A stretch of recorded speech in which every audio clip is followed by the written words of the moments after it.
நண்பர்கள் அனைவருக்கும் என்னுடைய அன்பான பணிவான வணக்கங்கள். என் பெயர் ஜான். நான் ஒரு குடிநோயாளி. எல்லாம் வல்ல இறைவனோட அருளாலையும், தோழமையில இணைந்து செயல்படுவதால் நான் பெற்றுக்கொள்ளக்கூடிய அனுபவம், தெம்பு, நம்பிக்கையாலையும் நான் குடிக்கல. தெளிவாக, மனநிறைவாக, அமைதியாக வாழ என்னாலான எல்லா முயற்சிகளையும் செய்து கொண்டிருக்கிறேன்.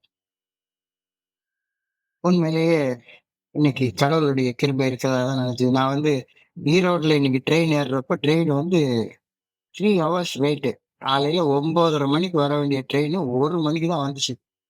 அப்பதான் நான் அன்னைக்கு சரி இன்னும் இது லேட்டா போனா ராத்திரி ரொம்ப லேட் ஆயிருமா அப்படின்னு சொல்லி நினைச்சேன்.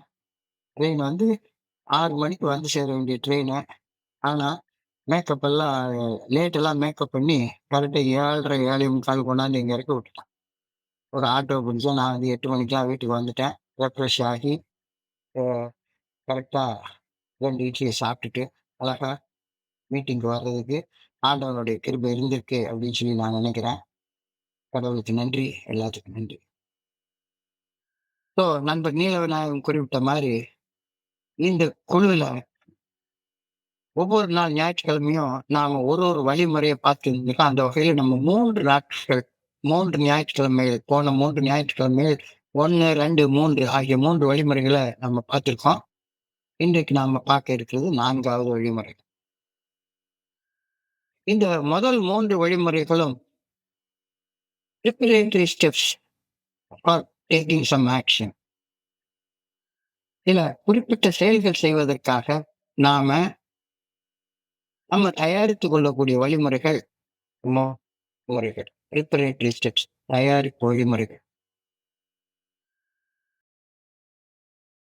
ஒரு 3 செயல்கள் செய்ய போறோம். நம்ம 3 செயல்கள் செய்யப்போறோம்.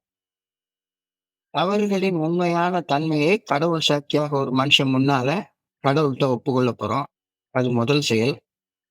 2வது, நம்முடைய குறைபாடான நிலை நீங்குவதற்கு இறைவனை பணிவோட வேண்ட போறோம். அது 2வது செயல். குறைபாடுகளை விளைவித்த அடுத்தவங்களை காயப்படுத்தக்கூடிய செயல்களை நேரடியாக திருத்திக் கொள்ள போறோம். இது 3வது செயல். இந்த 3 செயல்களை செய்ய போறோம். இந்த 3 செயல்களை செய்வதற்கும் நம்மளை நாமளே தயாரித்துக் கொண்டு அந்த செயலை செய்ய போறோம். 5வது செயல் படியில உள்ள பரிந்துரைப்படி செயல்படுவதற்கு நம்மளை தயாரிச்சு கொள்வது 4வது படி. அந்த 4வது படியை பற்றி தான் இன்னைக்கு நம்ம பார்க்க போறோம். 7வது படியில நம்முடைய குறைபாடுகளை நீக்கும்படி இறைவனை பணிவோடு வேண்டுவதற்கு தயாரித்துக் கொள்வது 6வது படி. எங்களுடைய குணக்கோளாறுகளை இறைவன் நீக்கும்படி முழு மனதோடு எங்களை தயார்படுத்திக் கொண்டோம். அது 6வது படி. நேரடியாக செயல் திருத்தங்கள் செய்து கொண்டோம் அப்படின்னா அடுத்தவங்களை காயப்படுத்தக்கூடிய செயல்களை திருத்திக் கொள்றதுக்கு நம்முடைய எந்தெந்த செயல்கள் எல்லாம் அடுத்தவங்களை காயப்படுச்சுது அப்படின்னு தெரிஞ்சுக்கிறதுக்கு ஒரு பட்டியல் பார்த்து நாம யாருக்கெல்லாம் காயப்படுத்தணும் என்ற பட்டியல் போட்டு பார்த்து அவற்றுக்கு பரிகாரங்கள் செய்ய தயாரானோம். அப்போ நம்ம செய்ய போற செயல்கள் 3 செயல்கள் தான். அந்த 3 செயல்கள்ல தயாரித்து கொண்டு செய்ய போறோம். 5வது படியில செயல்படுவதற்கு நம்மளை தயாரிச்சு கொள்ற தயாரிப்பு தான் 4வது படி. அச்சமின்றி ஆழமான குணப்பட்டியல் தயார் பண்றோம் அப்படின்றது 5வது படியில நம்முடைய தவற்றின் உண்மையான தன்மையை கடவுள் சாட்சியாக ஒரு மனுஷன் முன்னிலையில நமக்கு நாமையும் இறைவன்கிட்டையும் ஒப்புக்கொள்ற செயலை செய்வதற்கான தயாரிப்பு அச்சமின்றி ஆழமான குணப்பட்டியல் தயார் பண்றது. நம்ம கடந்த 3 வாரத்துல என்ன பார்த்தோம் அப்படின்றத சுருக்கமா ஒரு 5 நிமிஷத்துல பார்த்துட்டு இந்த 4வது படிக்குள்ளார போவோம். நான் என்னுடைய மனம் போன போக்குல தாந்தோன்றித்தனமாக வாழ்ந்து வாழ்ந்து வாழ்ந்து வாழ்ந்து வாழ்க்கையை சீரழிச்சு வச்சிருந்தேன். தன் செயல் எண்ணி தவிச்சுக்கிட்டு இருந்தேன் அப்படின்ற உண்மையை ஒப்புக்கொள்றது 1வது படி. வாழ்க்கையோட அடிமட்டத்துல நான் இருந்தேன். மிக மோசமான அடிமட்டத்துல நான் இருந்தேன் அப்படின்ற உண்மையை ஒப்புக்கொள்றது முதல் படி. என்னால கட்டுப்படுத்தி குடிக்க முடியல. குடிக்கணுன்ற எண்ணம் அந்த எண்ணத்தை கட்டுப்படுத்த முடியல. இப்போ தவிச்ச ஒரு நிலைமைய தன் செயல் எண்ணி தவிப்பது தீரணும் அப்படின்னா தன் செயல் எண்ணி தவிக்கிறேன்னு ஒப்புக்கொள்ளணும். இப்போ தன் செயல் எண்ணி தவிக்கிறேன். என் மனம் போன போக்குல வாழ்ந்து, வாழ்ந்து தவிச்சிட்டு இருக்கேன் அப்படின்றத ஒப்புக்கொள்றது முதல் படி. என்னுடைய மனசால கட்டுப்படுத்த முடியாது. ஏன்னா வெறி பிடிச்ச மனசு. Obsessive mind. அந்த அப்செசிவ் மைண்ட் அந்த மைண்ட கட்டுப்படுத்துறது வந்து மனச கட்டுப்படுத்த மனசால முடியாது இல்ல. அதனால மனச கட்டுப்படுத்துவதற்கு எனக்கும் உயர்ந்த ஒரு சக்தியுடைய துணை வேண்டும். அப்ப அந்த எனக்கு உயர்ந்த ஒரு சக்தி எனக்குள்ளார இருந்து என்னை இயக்குது அப்படின்ற உண்மையை ஒப்புக்கொள்ளும்போது, என்னாலயும் இந்த தவிக்கிற நிலையில இருந்து நான் மாறி வர முடியும் அப்படின்ற நம்பிக்கை வந்து அடையிறது 2வது படி. எனக்கும் அப்பாற்பட்ட ஒரு சக்தியின் இருத்தலை முழு மனதாக 100% நாம் ஒப்புக்கொள்ளும்போது, நான் தவிச்சு வாழ்ற அந்த தவிப்பு வாழ்க்கை சரியாயிடும் அப்படின்ற நம்பிக்கைக்கு வர்றது 2வது படி. நம்பிக்கை வந்து அடைஞ்சாட்டா, அந்த நம்பிக்கை அதற்குரிய செயல்களால இது பண்ணணும். தன் செயல் எண்ணி தவிப்பது தீண்டிங்கு நின் செயல் செய்து நிறைவு பெறும் வண்ணம். நின் செயல்னா, இதுவரைக்கும் நான் தான்தோன்றித்தனமா மனம் போன போக்குல வாழ்ந்துட்டு இருந்தேன். நம்ம மனம் போன போக்குல வாழ்றத நிறுத்திட்டு, என்ன படைச்ச அந்த இறைவனுடைய நல்ல ஒழுங்கான வழிகாட்டுதலுக்கு பணிந்து செயல்படுவேன் அப்படின்ற தீர்மானத்தை எடுக்கிறது. என்னுடைய மனச பண்படுத்துறதுக்கான 3வது படி. ஒரு தீர்மானம். ஒரு உறுதியான தீர்மானம். ஒரு உறுதியான தீர்மானம். நான் இனிமே தான்தோன்றித்தனமாக வாழ மாட்டேன். தவிச்சு வாழ மாட்டேன். அப்படின்ற உறுதியான தீர்மானத்தை எடுக்கக்கூடிய ஒரு படி. இப்போ இந்த 3 படிகளையும் பத்தி போன 3 ஞாயிற்றுக்கிழமைகள் நம்ம பார்த்தோம். இப்ப 4வது வந்து அச்சமின்றி ஆழமான குணப்பட்டியல் தயார் பண்ணோம். ஏன் தயார் பண்றோம்னா, 5வது படியில ஒரு முக்கியமான செயல் செய்ய போறோம். அந்த செயலுக்கான தயாரிப்பு தான் இந்த 4வது படி. கடவுள் சாட்சியாக ஒரு மனுஷன் முன்னால என்ன என்ன படைச்ச இறைவன்கிட்டயும் என்னுடைய தவறுகளின் உண்மையான தன்மையை புகட்டுறப்ப, என்னுடைய தவறுகளின் உண்மையான தன்மை என்ன அப்படின்னு ஆழமாக பயமில்லாம எனக்குள்ளார போய் தேடி பார்க்கிற வேலை தான் இந்த 4வது படியில செய்வோம். உணர்ச்சி, ரிமோர்ஸ், கில்ட். இந்த கில்ட் வந்து நான் ஃபெலோஷிப்குள்ளார வர்றப்ப யாருடைய கண்ணையும் கண்ணுக்கு கண் பார்க்க முடியாத அளவுக்கு ஒரு தலைக்குனிவு, ஒரு அவமானம், ஒரு அசிங்கம் அது எனக்குள்ளார இருந்துச்சு. 1000 நிகழ்வுகள் இருக்கு. 1000 நிகழ்வுகள் இருக்கு. ஆனா, இது ரொம்ப மோசமான நிகழ்வு அப்படின்னு பார்த்தா, 25/1/1991 அன்னைக்கு என்னுடைய அம்மா மரணம் அடைந்த நாள் அது. அந்த நாளைக்கு அன்னைக்கு என்னுடைய மனசுக்குள்ளார எழுந்த சிந்தனைகள், நான் பேசிய பேச்சுக்கள், நினைவிழக்கும் வரை குடிச்ச குடி, இது உருவாக்கிய ஆழமான குற்ற உணர்ச்சி என்கிட்ட இருந்து போகவே இல்ல. 91வது வருஷம் இருந்த நான் எங்க அம்மா இறந்து போனாங்க. நான் குடிக்கிறத நிறுத்துனது 96வது வருஷம் 97வது வருஷம் வரைக்கும் ஆச்சுது. 96ல எனக்கு செய்தி கிடைச்சது. அப்பயும் கூட என்னால நிறுத்த முடியல. 97ல இருந்து தான் தொடர்ந்து குடிக்காம இருக்கிறேன். இந்த தொடர்ந்து நான் குடிக்காம இருக்கிறதுக்கு முன்னால ஏன் இப்படி இந்த மாரி ஒரு பைத்தியக்காரன் மாரி குடிச்சேன் அப்படின்னு சொல்லி பார்த்தா, என் மனசுக்குள்ளார இருந்த ஆழமான குற்ற உணர்ச்சி குற்ற உணர்ச்சி.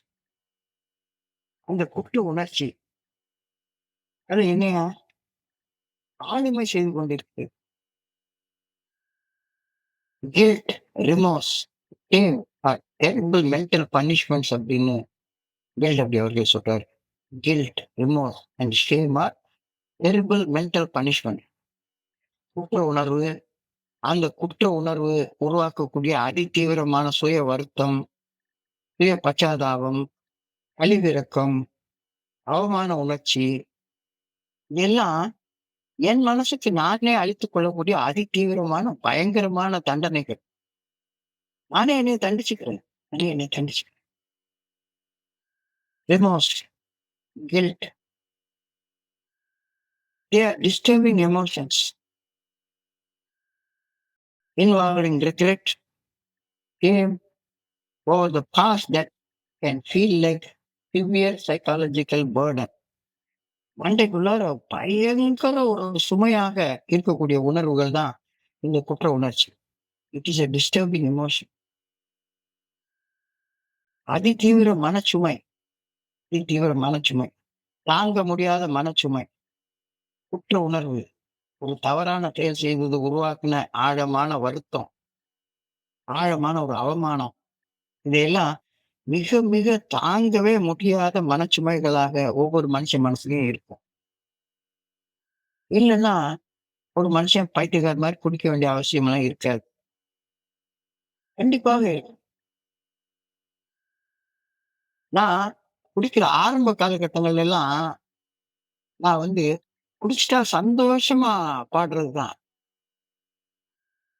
ஆண்டவன் படைச்சான், என்கிட்ட குடுத்தான், அனுபவி ராஜான்னு அனுப்பி வச்சான் அப்படின்ட்டு பாட்டு. தண்ணிய போட்டா சந்தோஷம் பிறக்கும், தள்ளாடி நடந்தா உல்லாசம் பிறக்கும், என்னென்ன கவலை எல்லாமே மறக்கும், எப்போதும் மனசு நல்லா இருக்கும் அப்படின்னா, ரொம்ப ஜாலியான பாட்டுகள் தான் ஆரம்ப காலகட்டத்தில பாடுவேன்.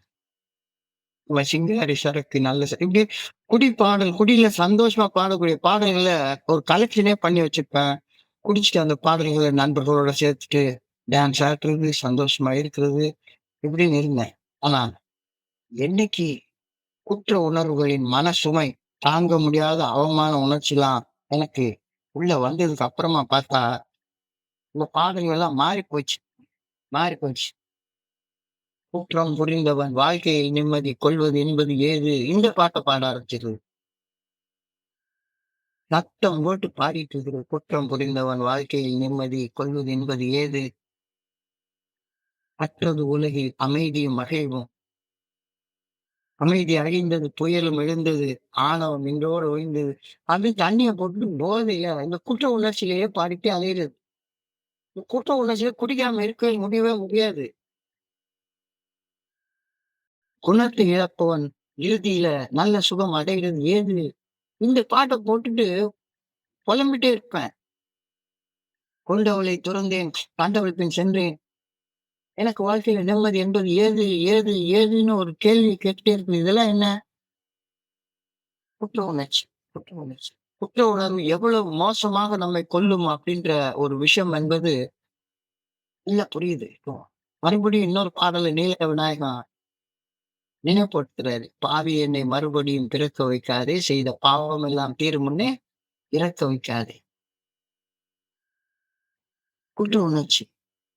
வஞ்சகனின் உடம்பெல்லாம் வாதம் வர வேண்டாமோ, வாய் நிறைந்த பொய்யனுக்கு சூலம் வர வேண்டாமோ, கையழுகி, காலழுகி, காடு செல்ல வேண்டாமோ, காதகனை கண்டு மக்கள் காரி துப்ப வேண்டாமோ.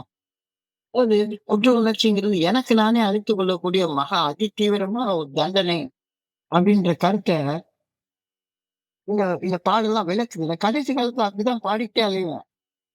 இங்க ஹவுஸ் ஓனர் வந்து மேல இருந்து சொல்லுவாரு, "சார் குடிக்கிறது கூட பரவால்ல சார். ராத்திரி 12 மணி, 1 மணிக்கு போயி இந்த மாதிரி பாட்ட சத்தம் போட்டு பாடி சாவடிக்கிறீங்க" அப்படிம்பாரு. "பாவத்திற்கு கூலி தன்னை நிறுத்தி வைக்காதே, என்னைப் போல் பாவிதனை இனியேனும் படைத்து வைக்காதே. கோடி வகை நோய் கொடையா, சாகும் வரை அலைவுடையா, இப்பிரிவும் இப்பிறவி முடிவதற்குள் என் கணக்கை முடித்திடையா." ஸோ இந்த குற்ற உணர்ச்சி உள்ளுக்குள்ளார இருக்க, இவ்வளவு ஆழமா பதிஞ்சு போயிருக்க, இத எப்படி வெளிய எடுக்கிறது? இதை வெளிய எடுக்காம, எனக்கு குற்ற உணர்ச்சி இல்லைன்ற மாரி நடிச்சுக்கிட்டே இருக்கிறதுனால, நான் நிம்மதியா வாழ்ந்துற முடியுமா? குடிச்சாலும் சரி, குடிக்கலனாலும் சரி.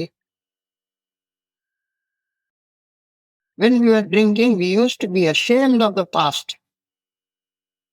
அந்த காலத்த நெனச்சாலே அப்படியே உடம்பெல்லாம் நடுங்கும், நடுங்கும். We are ashamed of the past. Remorse is a terrible mental punishment. Ashamed of ourselves for the things we have thought, said and done. Afraid to face people because of what they might think of us. Afraid of the consequences of what we did as addicts. கடந்த காலத்துல நாம செய்த செயல்களின் அவமான உணர்ச்சி குறித்த குற்ற உணர்ச்சி நமக்கு நாமே அழித்துக் கொள்ளக்கூடிய மிக மோசமான ஒரு தண்டனை. நான் குற்றம் செய்த, தவறு இழைத்த மனிதர்களை நேருக்கு நேர் பார்க்கக்கூடிய அந்த துணிச்சல், அவமான உணர்ச்சி இருக்கிறப்போ வரைக்கும் இருக்கவே இருக்காது. குற்ற உணர்ச்சி இருக்கிற வரைக்கும் இருக்காது. இதெல்லாம் வெளிய சொன்னா அவங்க நம்மள பத்தி என்ன நினைப்பாங்க? எப்படியெல்லாம் சபிச்சு நம்மள இது பண்ணுவாங்க. அப்படின்னு என்ன நானே சபிச்சுக்கிட்டே உட்கார்ந்துட்டு இருக்கிறது. இந்த சபிக்கிற நேரத்துல ஒரு பர்ட்டிகுலர் நேரத்துக்கு மேல என்னால குடிக்காம இருக்க முடியாது. போய் குடிச்சிட்டு வந்துர்றது. நான் செய்த தீய செயல்களின் விளைவுகள் என்னை எப்படி எப்படிலாம் தாக்குமோ, எப்படி எப்படிலாம் வாட்டி வதைக்குமோ என்ற பேரச்சம். Panic panic. அப்ப ஃபெலோஷிப்ல வந்து கடந்த காலத்த மறந்துடு அப்படின்னு சொன்னா, எப்படி மறக்க முடியும்? அது எப்படி மறக்க முடியும்? என்னால மறக்க முடியாது. கடந்த காலத்த மறந்துடுன்னு ஃபெலோஷிப் நமக்கு சொல்லவே இல்ல. ஆனா, கடந்த கால நிகழ்வுகள உள்ளது உள்ளபடி அப்படியே ஏற்றுக்கொள் அப்படின்னு எளிமையாக சொல்லிடுச்சு. அது முடியலங்கிறது தான் பெரிய பிரச்சனை. அப்பதான் நம்ம செயலுக்குள்ளார இறங்க போறோம். மனச தயாரிச்சு வச்சுட்டோம். இனிமேல இனிமேல தன் செயல் எண்ணி தவிப்பது தீர்த்திங்கு நின் செயல் செய்து நிறைவு பெறும் வண்ணம் நின்னை சரணடைந்தேன்னு சரணடையக்கூடிய டெசிஷன் எடுத்துட்டோம். ஆனாலும் கூட மண்டைக்குள்ளார பெரிய சுமை இருக்கு. Great psychological burden. Great psychological burden. சுமை சுமந்து சோர்ந்திருப்போர் எல்லோரும் என்னிடம் வாருங்கள். 12 படிகள் அடங்கிய மீட்படையும் செயல் திட்டத்தில் குற்ற உணர்ச்சியிலிருந்து விடுபட மீண்டு வர வழி உள்ளது. 4, 5வது படிகள்ல அந்த செயலை செய்ய முடியும் அப்படின்னு தெளிவாக எனக்கு சொல்லிக் கொடுத்தாங்க. Remorse can be productive if it leads to a positive change, but becomes unhealthy when it causes stuck in the negative cycle of self-recrimination without any effort to make amendments. So, கற்க வேண்டிய பாடத்தை கத்துட்டான். கற்க வேண்டிய பாடத்தை கத்துக்கிட்டு அவமானம் கூட ஆரோக்கியமான வளர்ச்சியாக மாறும் அப்படின்னு ஃபெலோஷிப் எனக்கு சொல்லுது. கத்துக்க வேண்டிய பாடத்தை கத்துக்காத வரைக்கும் கத்துக்க வேண்டிய பாடத்தை கத்துக்காத வரைக்கும் ஃபெலோஷிப் எனக்கு இந்த குற்ற உணர்ச்சியை காட்டி காட்டி காட்டி காட்டி அந்த பாடத்தை கத்துக்கிற வரைக்கும் இங்க விடவே விடாது. ஆனா கத்துக்க வேண்டிய பாடத்தை கத்துக்கிட்டதுக்கு அப்புறமாக அவமானம் கூட குற்ற உணர்ச்சி கூட ஆரோக்கியமான வளர்ச்சியாக மாற்றம் அடையும் அப்படின்ற ஒரு கருத்தை ஃபெலோஷிப்ல இருந்து நான் கத்துக்கிறேன். பாடம் கத்துக்கலைன்னா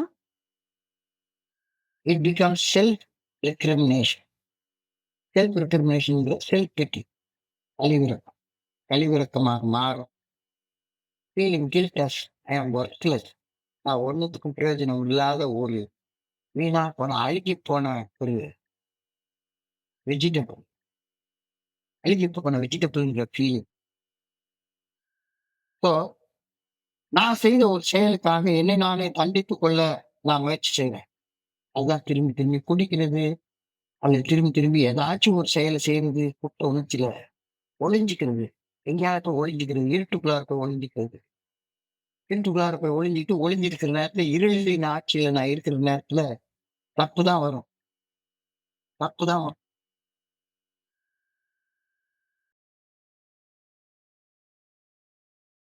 தப்பு தான் வரும். இப்போ நான் செய்த ஒரு செயலுக்காக என்னை நானே தண்டித்துக் கொள்ள முயற்சி செய்கின்றேன். Self attack. என்ன நானே தண்டிச்சு முயற்சி பண்றேன். செல்ஃப் அட்டாக் ஃபார் செல்ஃப் அட்டாக்கிங். தண்டிக்கணும்னே நான் குடிக்கிறேன். குடிச்சு குடிச்சு செத்துரணும். குடிச்சு குடிச்சு செத்துரணும் அப்படின்னு குடி நோயாளி ஆனதுக்கு அப்புறமா அந்த தாட் தான் பிரிடாமினன்ட்டா இருக்கும். குடிச்சு குடிச்சு செத்துரணும். சூசைடல் தாட்ஸ் திரும்ப திரும்ப வந்துட்டே இருக்கும். This goes on and on for infinity. எல்லையற்று இருக்கும். ஏன் வாழ்றது என்னத்துக்கு?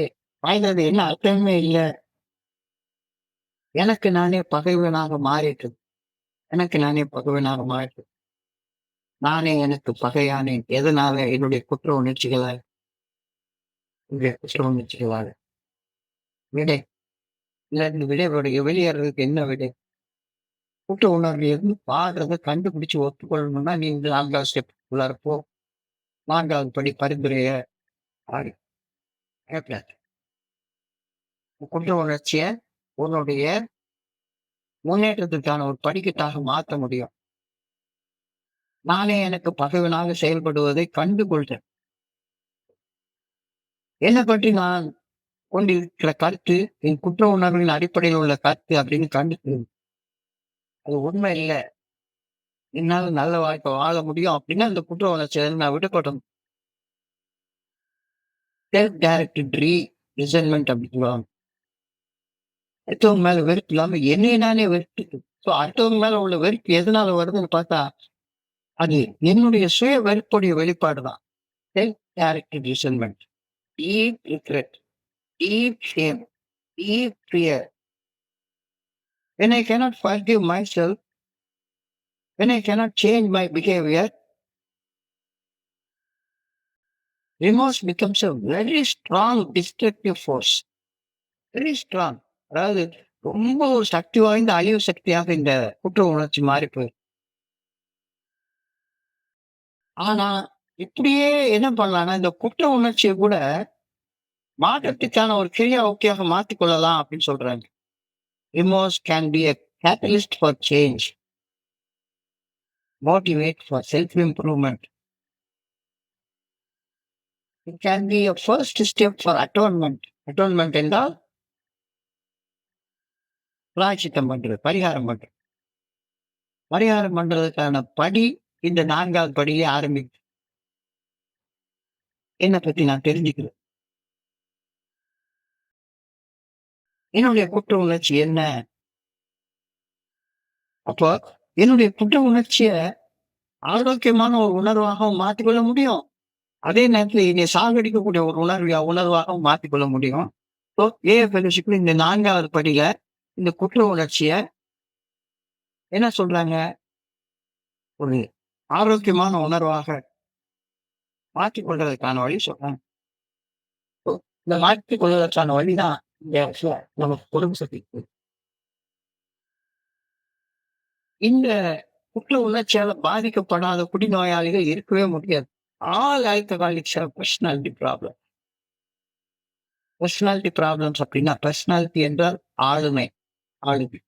பர்சனாலிட்டி ப்ராப்ளம் என்றால் ஆளுமை கோளாறு. ஆளுமை கோளாறு. இது ஒரு மனநல பிரச்சனை. ஸோ நான் முதல் படியிலே ஒத்துட்டு இருக்கேன். உடம்பாலையும் பாதிக்கப்பட்டிருக்கேன், மனசாலையும் பாதிக்கப்பட்டிருக்கிறேன். இந்த மனநல பிரச்சனை எனக்கு இருக்கு அப்படின்றத எனக்கு தெரிஞ்சு கொள்றேன். இது என்னுடைய ஆளுமை கோளாறு, என்னுடைய குணக்கோளாறு. உள்ளுக்குள்ளார என்ன இருக்கு? ஆண்டவன் என்னை குணங்களோட தான் படைச்சார். கோளாறோட எல்லாம் படைக்கல. நான் எப்படி ஒரு குடிநோயாளியா மாறினேன் அப்படின்னா, எனக்குள்ளார உள்ள அந்த பர்சனாலிட்டி ப்ராப்ளம்னால தான். குணக்கோளாறால, ஆளுமை கோளாறு. இப்போ என்னை நானே ஒரு கேள்வி கேட்டுக்கிறேன். நான் குடி கு கு குடிச்சதாலயா, குடிநோயாளி ஆனதாலயா இந்த ஆளுமை கோளாறு எனக்கு வந்துச்சுது? இல்ல என்னுடைய அந்த ஆளுமை கோளாறு, குணக்கோளாறுகளால நான் குடிநோயாளியா மாறினேனா? இந்த கேள்விக்கு விடை காணணும்னு பார்த்தா, இது கோழியிலிருந்து முட்டை வந்துச்சா, முட்டையிலிருந்து கோழி வந்துச்சான்ற விடை காண முடியாத ஒரு கேள்வி. எனக்குள்ளார ஆழமாக வேரூன்றி போயிருந்த அந்த குணக்கோளாறுகள், அதோடைய சின்ன வெளிப்பாடு தான் கட்டுப்படுத்த முடியாத குடிக்கிறது. அது அப்சசிவ் ட்ரிங்கிங். Obsessive drinking. அதாவது compulsive drinking is the external manifestation of some deep rooted personality problems, defects in character. இந்த ஆளுமை கோளாறு என்ன அப்படின்றத கண்டுபிடிக்கிறதா இந்த 4வது படியில வேலை. ஏன்? எப்ப பார்த்தாலும் சரிதான், நான் என்னை பத்தியே சிந்திச்சுக்கிட்டே இருக்கிறேன். எனக்குள்ளார ஒண்ணு குடிச்சா சந்தோஷமா இருக்க முடியும், குற்ற உணர்ச்சியிலிருந்து விடுபட முடியும் அப்படின்னு சிந்திக்கிறேன். இல்ல குடிக்கலைன்னா அந்த குற்ற உணர்ச்சிய பத்தியே சிந்திச்சுக்கிட்டே இருக்கிறேன். குடிச்சிட்டு நான் செய்த செயல்களை பத்தி மட்டுமே சிந்திக்கிட்டு இருக்கேன். தெற்கு மாட்டு சிந்தனை சுழற்சி அப்படின்ற வார்த்தையை நம்ம யோசிக்கிறோம். செக்கு மாட்டு சிந்தனை சுழற்சி. குற்ற உணர்ச்சி சுத்தியே இந்த சிந்தனை சுழந்துட்டே இருக்கு. தெற்கு மாட்டு பேச்சு சுழற்சி, தெற்கு மாட்டு உணர்வு சுழற்சி. எங்க பார்த்தாலும் சரிதான். அப்படியே என்னை பத்திய ஒரு ஹியூமரிஸ்டிக் பிரைடோட என்னுடைய குற்றங்கள் எல்லாத்தையும் மிகைப்படுத்தி மிகைப்படுத்தி பேசுறது. தேக்கு மாட்டு பேச்சு சுழற்சி. அதுக்கப்புறமா செக்கு மாட்டு அடிக்டிவ் பிஹேவியர். செஞ்சதையே திருப்பி, திருப்பி, திருப்பி, திருப்பி. சிந்தனையில அடிமைத்தனம், உணர்வுகள் அடிமைத்தனம், பேச்சுல அடிமைத்தனம், செயல்கள்ல அடிமைத்தனம். இப்போ இந்த சிந்தனை, செயல், சொல் இது எல்லாத்துலயும் உள்ள கோளாறு என்னைய மனசுல என்னென்னமோ எதிர்பார்க்க வைக்குது. என்னென்னமோ எதிர்பார்க்க வைக்குது. நான் தான் இந்த உலகத்திலேயே மோசமான ஒரு பிறவி அப்படின்னு யோசிக்க வைக்குது. கொஞ்ச நேரம் கழிச்சா, நான் தான் இந்த உலகத்திலேயே எல்லாத்த விட பயங்கரமான நல்ல பிறவி அப்படின்னு யோசிக்கிறது. அப்படியே ஒரு மோசமான இங்கிட்டு, அங்கிட்டு, இங்கிட்டு, அங்கிட்டு அலைக்க வைக்கப்பட்டு, நான் நினைச்சது போல எல்லாம் நடக்கணும் அப்படின்னு நான் நினைக்கிறேன். ஆனா ஒண்ணுமே நான் நினைச்சது மாதிரி நடக்க மாட்டேங்குது. என்னடா வாழ்க்கை, என்னடா வாழ்க்கை அப்படின்னு இப்போ நான் நினைச்சபடி ஒரு நிகழ்வுகள் நடக்காத போது என்னுடைய உணர்வுகள் தடுமாறுது, கொந்தளிக்குது, ஏமாற்றத்தை சகிச்சு கொள்ள என்னால முடியவே இல்லை. Low frustration tolerance. அப்போ நான் நினைச்சதை செயல்படுத்துறதுக்கு உதவுறவங்க எல்லாம் என்னுடைய ஃப்ரெண்டு, இல்லாதவங்க எல்லாம் என்னுடைய எனிமி அப்படின்ற ஒரு இதுல பார்த்தா, இந்த 4வது படிய எடுத்து பார்க்கிறப்பதான் எனக்கு தெரியுது. நான் எதிரியாக நினைச்சதுல என்னை யார் ரொம்ப ஆழமாக அன்பு செய்தாங்களோ அவங்க எல்லாத்தையுமே நான் என்னுடைய எதிரியாக நினைச்சிருக்கேன். ஏன்? நான் குற்றம் செஞ்சதுக்கு இவன் தான் காரணம், அவன் தான் காரணம், இதுதான் காரணம் அப்படின்னு நினைச்சுக்கிறேன். ஸோ ஆளுமை கோளாறு, பர்சனாலிட்டி ப்ராப்ளம், பர்சனாலிட்டி டிசார்டர் எங்க ஸ்டார்ட் ஆகுதுன்னு பார்த்தா, குற்ற உணர்ச்சியில இருந்தா ஸ்டார்ட் ஆகுது. சின்ன வயசுல இருந்தே இது வருது. சின்ன வயசுல இருந்தே வருது. குடிக்கிறதுக்கெல்லாம் ரொம்ப முன்னாலேயே கூட எங்க அம்மா கிட்ட போய் 5ஆம் கிளாஸ், 6ஆம் கிளாஸ் படிக்கிற நேரத்துல எங்க அம்மா கிட்ட போய் ஒரு 5 பைசா கொடுங்கன்னு கேட்பேன். ஸ்கூலுக்கு வெளிய சும்மா இந்த மாங்காய் பத்தை, எலந்த பழம், ரவை மிட்டாயி, தேன் மிட்டாயி இதெல்லாம் வித்துட்டு இருப்பாங்க. 1 பைசா, 2 பைசா குடுத்தா அந்த காலத்துல குடுப்பாங்க. அத குடுங்கன்னு கேட்பேன். குடுக்க மாட்டாங்க. குடுக்க மாட்டாங்கன்றதோட ஒரு அடி வேற குடுப்பாங்க. "ஏன்டா ஸ்கூல் படிக்க போறியா? தேன் மிட்டாய் சாப்பிட போறியா? போடா அங்க" அப்படின்னு. உடனே அம்மா பின்னால அம்மியில மசாலா அரைச்சிட்டு இருப்பாங்க. இந்த பக்கம் கடுகு டப்பால இருக்கிற 5 பைசாவ தூக்கிட்டு ஓடிருவேன். சினிமா பார்க்கணும்னு வெறி பிடிச்ச ஆசை இருக்கும். கேட்டு பார்த்தா காசு கிடைக்காது. உடனே நான் நினைச்சது நடக்கணும் அப்படின்னா, சரி என்ன வேணா செய்யலாம். அப்பா பாக்கெட்ல இருந்து 50 பைசா திருடிட்டு ஓடலாம். அந்த காலத்துல 21 பைசா டிக்கெட் எனக்கு நல்லா ஞாபகம் இருக்கு. நாங்க எம்ஜிஆர் படம் பார்த்த காலத்துல எல்லாம் முக்கால்வாசி நேரம் கரண்ட் டிக்கெட் 21 பைசா. அந்த 21 பைசால தான் பார்ப்போம் படத்த. அப்போ என்னுடைய இந்த குணக்கோளாறு, பர்சனாலிட்டி ப்ராப்ளம் நான் நினைச்சது நடக்கிறதுக்கு என்ன வேணா செய்யலாம் அப்படின்ற அந்த பர்சனாலிட்டி டிசார்டர், பர்சனாலிட்டி ப்ராப்ளம் சின்ன வயசுலயே இருந்திருக்கு. இந்த பர்சனாலிட்டி ப்ராப்ளத்த வந்து 3 வகையாக பிரிக்கிறாங்க. Border line personality disorder, BPD. குணக்கோளாறுடைய ஆரம்ப நிலையில் இருக்கிறது. வளர, வளர, வளர, வளர அது பேரனாய்ட் பர்சனாலிட்டி டிசார்டராக பிபிடியா மாறுது. அவநம்பிக்கையோட கூடிய ஒரு வகையான சித்த பிரமைக்கு நிலைமை கொண்டு போயிடும். முன்னால குடிக்கலன்னா போதும். சித்த பிரம்ம படிச்ச மாதிரி உட்கார்ந்துருக்கிறது. Paranoid personality disorder. அவநம்பிக்கையோட கூடிய ஒரு வகையான சித்த பிரமை பிடிச்ச ஆளுமை கோளாறாக அது மாறிடுது. முத்தி போன நிலையில excessive need for control, obsessive compulsive personality டிசார்டர்னு சொல்றாங்க. ஓசிபிடி. குடிக்கிற செயல் செய்யறதுக்காக இவரை வெட்டிடு, கொலை பண்ணியிருந்தாலும் கொலை பண்றதுக்கு ரெடி. திருடிய திருடி எது வேணாலும் அப்சசிவ் கம்பல்சிவ் பர்சனாலிட்டி டிசார்டர். இந்த ஆளுமை கோளாறாக மாறி போகுது. எல்லாரும் இந்த 3 ஏதாவது ஒரு ஸ்டேஜ்ல border line personality disorder or paranoid personality disorder or obsessive compulsive personality disorder இந்த ஏதோ ஒரு நிலையில தான் இருப்பாங்க. இந்த இருக்கிறது தெரிஞ்சு கொள்றது இதுதான் 4வது படியில என்னுடைய வேலையாக இருக்கு. நான் எந்த நிலையில இருக்கேன், இல்ல குடிக்கல சரியாகி போயிட்டேன், குடிக்கல சரியாகி போயிட்டேன். நான் எல்லாருடைய ஷேரிங்கையும் கேட்கிறேன். இந்த நேத்தைக்கு கூட ஒரு அ அனிவர்சரில உட்கார்ந்து நண்பர்களுடைய ஷேரிங்க கேட்டேன்னா சரிதான். குடிச்சேன், மோசமாக இருந்தேன். இன்னைக்கு குடிக்கல, நான் நல்லா ஆயிட்டேன். இதுதான் ஷேரிங்காவே இருக்குது.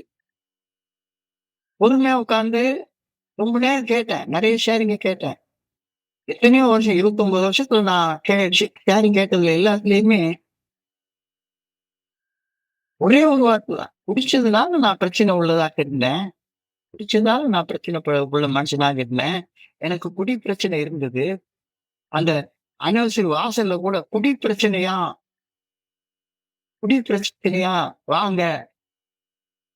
எல்லாத்தையும் தீர்த்து வச்சிரும் அப்படின்றாங்க. எனக்கு குடி பிரச்சனை இல்லைங்க. குடி பிரச்சனைக்கு ஆழமான பிரச்சனை இந்த பர்சனாலிட்டி ப்ராப்ளம். ஆளுமை கோளாறு பிரச்சனை. குணக்கோளாறு பிரச்சனை. குணக்கோளாறு பிரச்சனை. அத ஒத்துக்கிறதே இல்ல. நான் இப்ப குடிக்கல. நான் வந்து எல்லாரும் என்வரைபிளா எல்லாருடைய ஷேரிங்ல இருந்து நான் கேட்கக்கூடிய வார்த்தை வந்து, இப்ப நான் நல்லா ஆயிட்டேன். எனக்கு பிரச்சனை இப்போ இந்த இடத்துல என்ன சொல்லுதுன்னா 4வது, 5வது ஸ்டெப்பு, அதுக்கப்புறம் 6வது, 7வது ஸ்டெப்பு, 8வது, 9வது ஸ்டெப்பு, அதுக்கப்புறமா 10, 11, 12 இந்த பராமரிப்பு வழிமுறைகள் இதையெல்லாம் செய்யாம எப்படிப்பா நீ நல்லா ஆக முடியும்? அப்ப இந்த பர்சனாலிட்டி ப்ராப்ளம், ஆளுமை கோளாறு, குணக்கோளாறு புடிச்ச மனுஷனுக்கு வந்து அவனுடைய உணர்வுகள டாலரேட் பண்ணவே முடியாது. Difficulties in managing emotions and tolerating diseases, tolerating distress முடியவே முடியாது. உணர்வுகளை கட்டுப்படுத்துறது சிரமம். விரக்தியான மனநிலையை சகித்துக் கொள்வதில் சிரமம். Low frustration tolerance, inconsistent behaviour and action. குடிக்கல, குடிக்கல. ஆனா இன்னமும் என்னுடைய பிஹேவியர்லாம் கன்சிஸ்டன்ட்டா இருக்கா? ஒரு மூத்த நண்பர் சொல்லுவாரு, alcoholics are consistently inconsistent. Alcoholics are regularly irregular. So inconsistency, irregularity இதுதான் என்னுடைய இது. இது என்னுடைய 4வது ஸ்டெப் எடுத்து பார்க்கணும்னு எனக்கு தெரியவே வராது. Problems with self image, problems with setting goals, problems with empathising my fellow man. எதிர்காலத்தை அகக்காட்சியில கண்டு குறிக்கோள்களை நிர்ணயம் செய்து அனுதாபத்தோடு சக மனிதர்களோட செயல்பட்டு வாழ்றது இந்த கோளாறு பிடிச்ச மனுஷனால முடியவே முடியாது. அப்ப இந்த கோளாறுல இருந்து வெளியே வர்றதுக்கு நீ நடவடிக்கை எடுக்கணும் அப்படின்ற கருத்தை இந்த ஃபெலோஷிப் எனக்கு சொல்லுது. என்னால என்னுடைய சக மனிதர்களுடைய உறவுகளை புரிந்து கொள்ளவே முடியல. சக மனிதர்களை சரியாக யதார்த்தமாக புரிந்து கொண்டு அவர்களோட உண்மையான நட்புறவோட அன்புறவோட எனக்கு வாழ்றது சிரமமா இருக்கு. குடிக்கல. ஆனா இன்னமும் அந்த impulsive action, deep seated patterns of behaviour நல்லா தெரியும். இவர் இல்லதான் பேசுவாரு, இதைத்தான் பேசுவாரு, இதை தவிர வேற எதையுமே பேச மாட்டாரு அப்படின்னு தெளிவாக தெரியும் எல்லாருக்கும். எப்பொழுதுமே ஒரு அதிதீவிர மன வெறியோட, ஒரு அதிதீவிர மன கிளர்ச்சியோட, ஒரு அதிதீவிர மன எழுச்சியோட சிந்திக்கிறது, பேசுறது, செயல்படுறது இது எல்லாமே 4வது ஸ்டெப் செய்யலைன்னா முடியவே முடியாது. இந்த ஆளுமை கோளாறு, பர்சனாலிட்டி ப்ராப்ளம், இந்த டிஃபெக்ட்ஸ் இன் கேரக்டர் இது நான் குடிக்கிறதுக்கு ரொம்ப முன்னால இருந்தே எனக்கு உருவாயிருச்சு இது. குடிச்சது அத ரொம்ப ஆழப்படுத்தி விட்டுருச்சு. அவ்வளவுதான். அப்ப இதுல இருந்து விடுபடுறதற்கான வழியை கண்டுபிடிக்காம முடியவே முடியாது. 12 படிகள் அடங்கிய மீட்படையும் செயல் திட்டம். அதுல குறிப்பாக இந்த 4வது படி அனைத்து வகையான ஆளுமை கோளாறுகளை இனம் கண்டு கொண்டு 5வது படியில அந்த தவறுகளின் உண்மையான தன்மைய கடவுள் சாட்சியாக ஒரு மனுஷன் ஒப்புக்கொள்றப்ப அந்த பாதிப்புகள் இருந்து மீண்டு வருவதற்கான வழி அப்படின்ற கருத்தை இங்க சொல்லியிருக்கிறாங்க. ஆனா இப்ப இதுல நான் எந்த நிலைமையில இருக்கேன்? பார்டர்லைன் பர்சனாலிட்டி டிசார்டர்ல இருக்கேனா? அல்லது பேரனாய்ட் பர்சனாலிட்டி டிசார்டர்ல இருக்கேனா? அல்லது அப்சசிவ் கம்பல்சிவ் பர்சனாலிட்டி டிசார்டர்ல இருக்கேனா? அதிதீவிர அப்சசிவ் கம்பல்சிவ் பர்சனாலிட்டி டிசார்டர் உள்ளவங்க வந்து நிச்சயமா மருத்துவ சிகிச்சை அவங்களுக்கு ரொம்ப தேவைப்படும். மருத்துவ சிகிச்சை உங்களுக்கு ரொம்ப தேவைப்படும். Alcoholics drink addictive behaviour pattern. ஏதாச்சும் ஒண்ணு குடிக்கிறது, குடிக்காம இருக்கிறது அது பிரச்சனை இல்ல. செயல் செஞ்சா திரும்ப திரும்ப சிந்தனை ஒரு மையத்த சுத்தி சொல்லிட்டே இருக்கும். குடிக்கல ஆனா திரும்ப உட்கார்ந்து எப்ப பார்த்தாலும் அப்சசிவா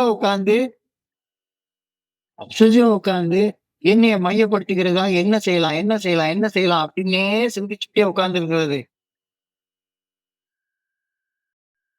கோயிலுக்கு போறதுக்கு கூட அடிக்ட்டா மாறி போயிறது உண்டு. ஏஎம் மீட்டிங் வர்றதுக்கு கூட அடிக்ட்டா மாறி போயிறது உண்டு. செயல் அடிமைத்தனம். Addictive behaviour. ஆல்கஹாலிக்ஸ் ட்ரிங்க்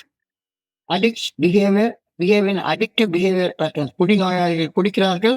ஆளுமை கோளாறு உள்ள மனிதர்கள் செயல் அடிமையாக செயல்பட தூண்டப்பட்டு தங்களுக்கு துன்பம் விளைவிக்கக்கூடிய செயல்களை திரும்ப திரும்ப திரும்ப திரும்ப செஞ்சுட்டு அடிக்டிவா ரூ. 500 சம்பாதிக்கிறதுக்கு உள்ள நேரத்தை கூட உட்காந்து காலையில இருந்து சாயங்காலம் வரைக்கும் உட்காந்து அடிக்டிவா உட்காந்து ஷேரிங்கே கேட்டுட்டே இருக்கிறது. இது கூட ஒரு ஆளுமை கோளாறு தான். வாழ்வின் யதார்த்த நிலையிலிருந்து தப்பித்து ஓடி ஒளிந்து கொள்ளவும், தாழ்வு மனப்பான்மை தனிமை ஆகிய உணர்வுகளை வெளியே தெரிவார் மாறிக்கொள்ளவும், உணர்வு தரமாற்றங்களை தாங்கிக் கொள்ள முடியாம பரிச்சயப்பட்டு போன பழக்க அடிமைத்தனமான செயல்களையே திரும்ப திரும்ப செய்து கொண்டது இந்த ஆளுமை கோளாறு, இந்த குணக்கோளாறு அப்படின்னு சொல்றாங்க.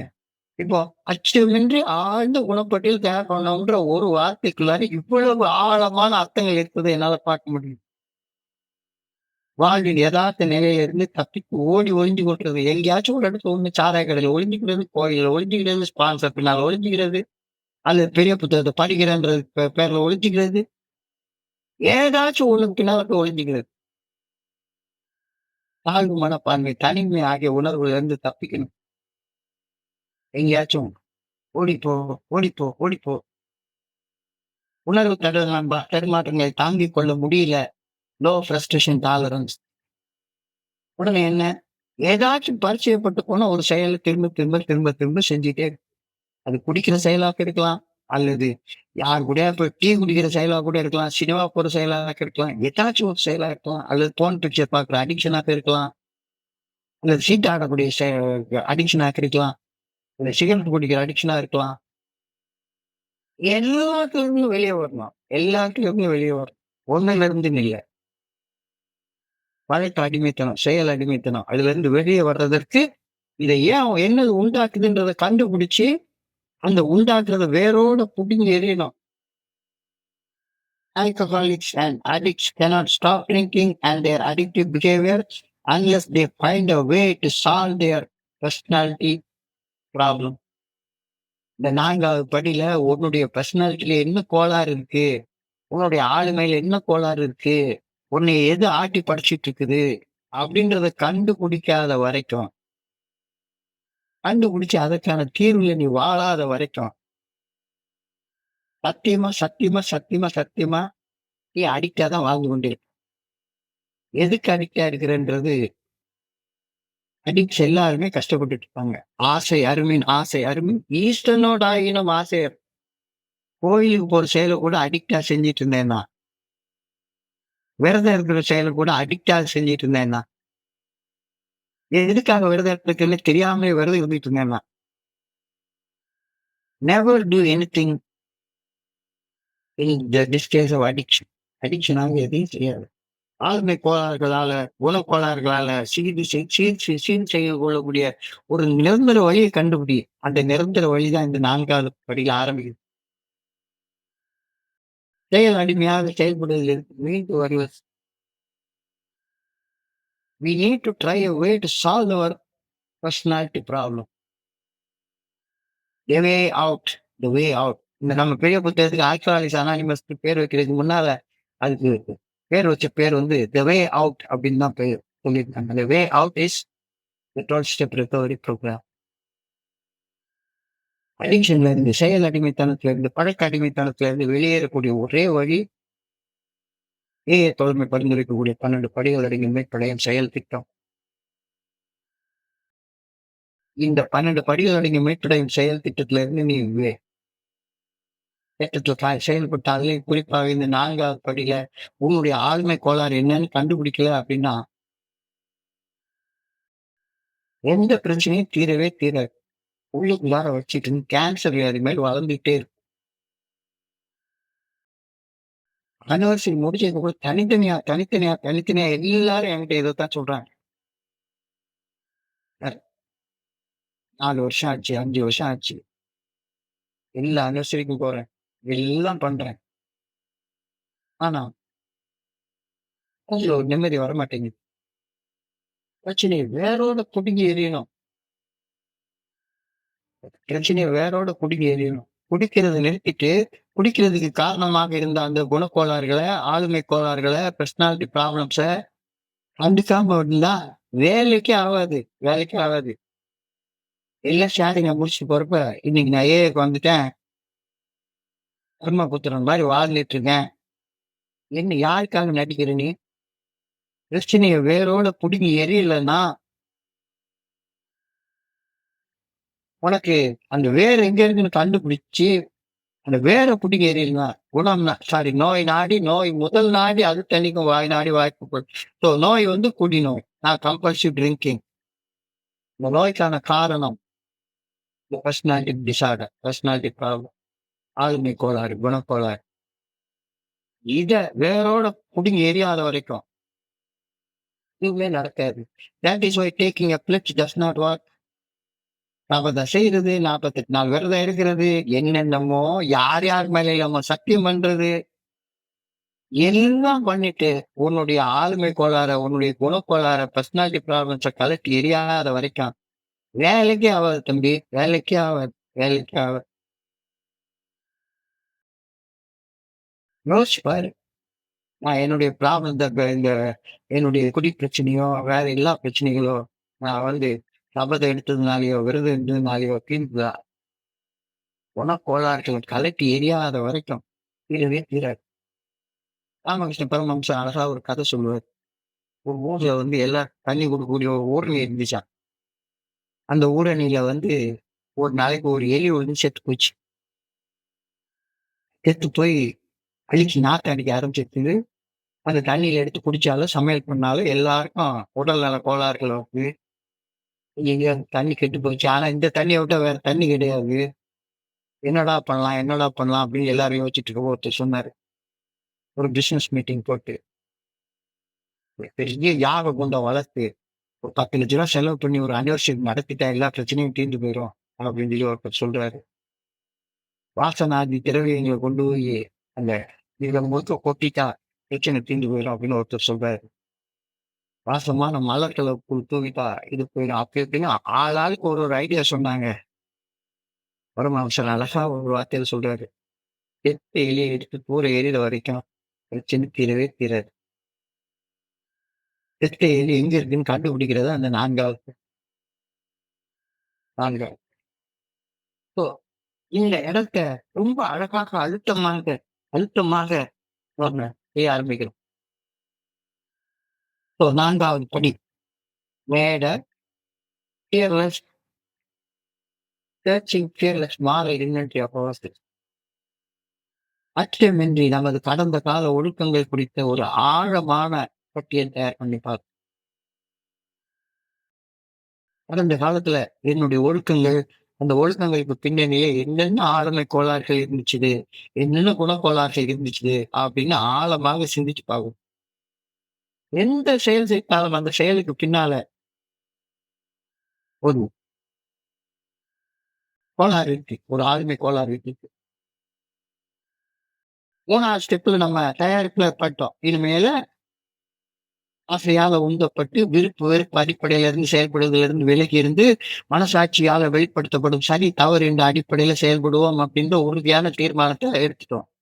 என்னுடைய இச்சப்படி விருப்பப்படி வாழ்ந்த வாழ்க்கைய இறைவனுடைய நல்ல ஒழுங்கான வழிகாட்டுதலின்படி வாழ்வேன் அப்படின்ற தீர்மானத்தை உறுதியாக 3வது படியில எடுத்துட்டோம். இப்ப அந்த தீர்மானத்தின்படி செயல்படாததால எனக்கு உள்ளார உருவாக்கி வச்சிட்டு இருக்கிற ஆளுமை கோளாறுகள் என்ன? இந்த ஆளுமை கோளாறுகள் தான் என்னை ஆண்டு கொண்டே இருக்குது. என்னுடைய குணக்கோளாறுகள், அந்த குணக்கோளாறுகளால உருவாக்கின பயம், இதுதான் ஆண்டு கொண்டே இருக்கிறது. எனக்கு பிடிச்ச ஒரு செயல் தவறு எனவும், பிடிக்காத ஒரு செயல் சரி எனவும் மனசாட்சி மறுபடியும் உணர்த்திய போதும், அந்த மனசாட்சியின் உறுத்துதலையும் மீறி நீண்ட காலம் தவறு செய்யக்கூடிய ஒரு செயல் அடிமையாகவே வாழ்ந்துட்டேன். ரொம்ப காலம் வாழ்ந்துட்டேன். என்னுடைய கான்ஷியன்ஸ், என்னுடைய மனசாட்சியின் மூலம் வெளிப்படுத்தப்படும் இறையர் பேராற்றலின் நல்ல ஒழுங்கான வழிகாட்டுதலை மீறி நம்மால் செய்யப்பட்ட தவறுகளின் குற்ற உணர்ச்சி என்ன பண்ணுது? இறைவனால் என்னோட இணைத்து படைக்கப்பட்ட எல்லா குணங்களையும் கோளாறா மாற்றி, இனி ஒரு பைத்தியக்காரன் மாரி பல காலம் வாழ வச்சுருச்சு.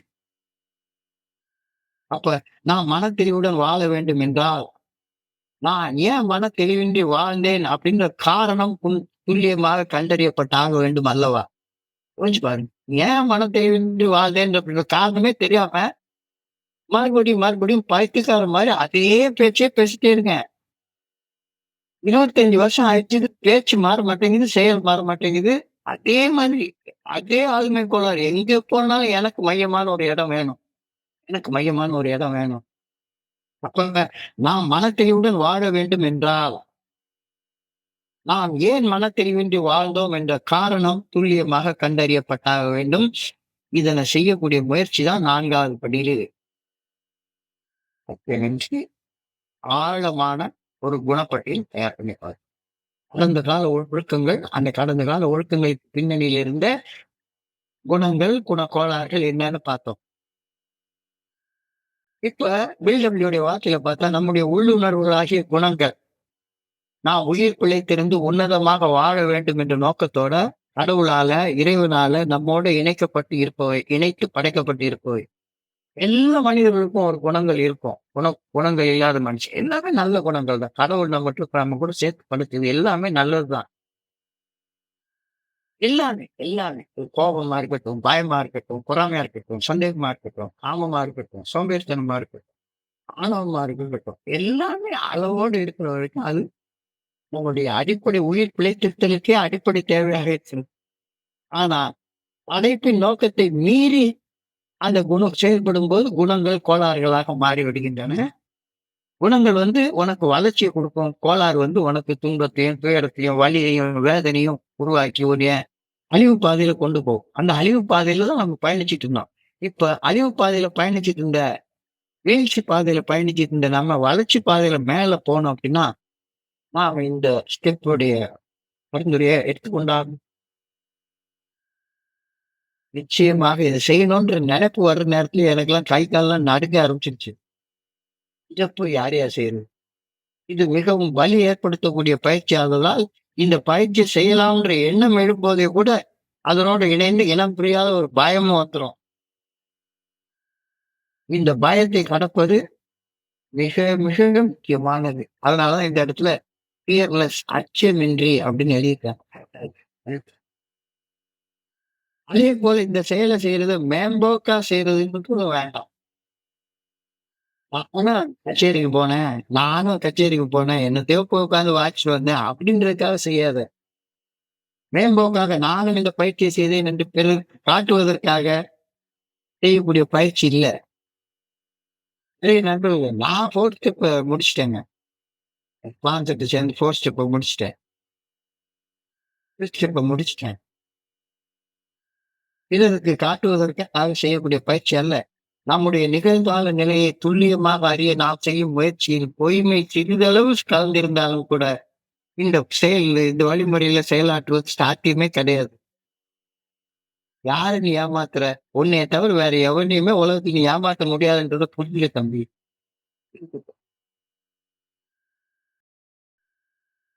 உன் வாழ்க்கையில நிகழ்ந்து விட்டவை உண்மையாக மாறி போய்விட்டன. நம்முடைய கடந்த கால ஒழுக்கம், நம்முடைய குணங்கள், கோளாறுகளின் அடிப்படையை இப்படித்தான் இருந்தன என்ற உண்மையை மாற்றவே முடியாது.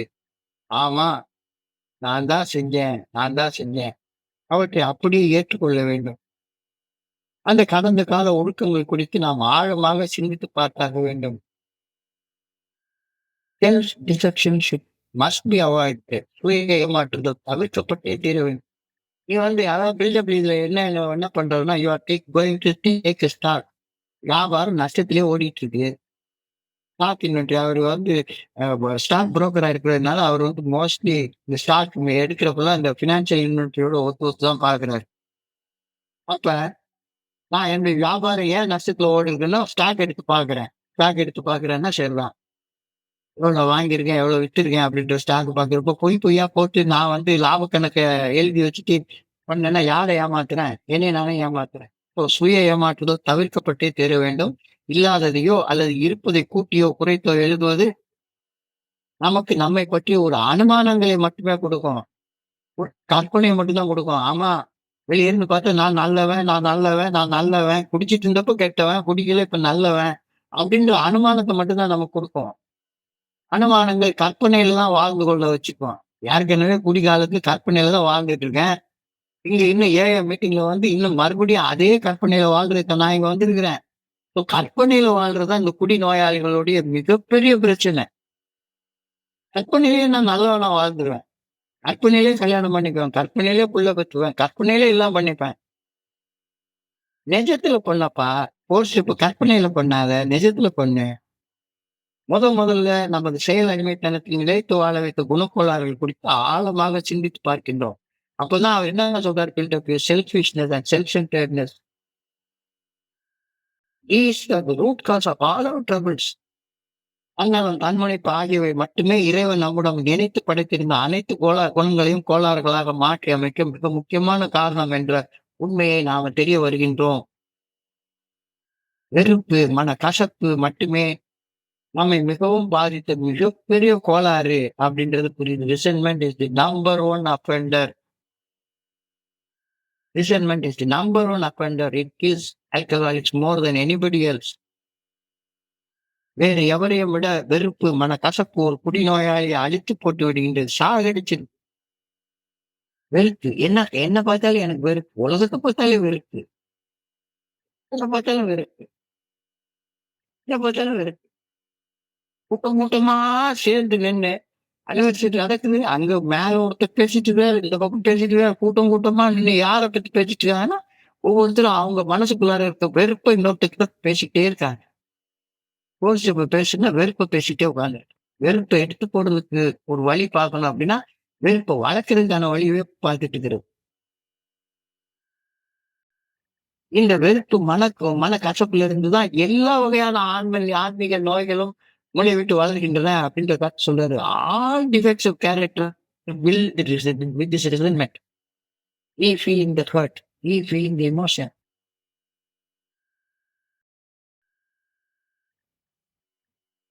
ரீசென்டியர் அப்படின்ற வார்த்தை. ஸோ இந்த 4வது படியில் நாம் செய்யக்கூடிய செயல் நமது வெறுப்பு மனக்கசப்பை துல்லியமாக ஒரு காகிதத்தை எழுதி பார்க்க சொல்றாங்க. நமக்கு வெறுப்பு மனக்கசப்பு ஏற்படுத்திய மனிதர்கள், நிறுவனங்கள், தத்துவங்கள் ஆகியவற்றை துல்லியமாக சிந்தித்து பட்டியலிடுகின்றோம்.